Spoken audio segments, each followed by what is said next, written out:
Shu videoni hamma menga tashaverib charchatib yubordi.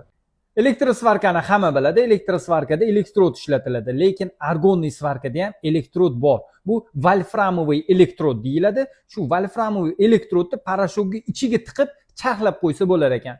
Yaxshilab shu videoni ko'rib chiqamiz. Just like that right there, and then just dip it down in the camshaft. And you can see that makes it more hot. Charx toshda ham charxlasa bo'ladi-yu deganlar bor. Charx toshda charxlasa ham bo'ladi, lekin charx toshda abraziv uchadi.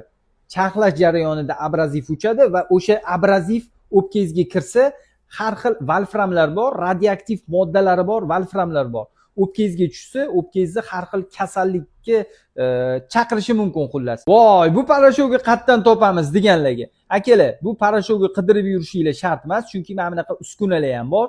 Bu uskunalarning ichiga volframni tiqasizlar va o'zi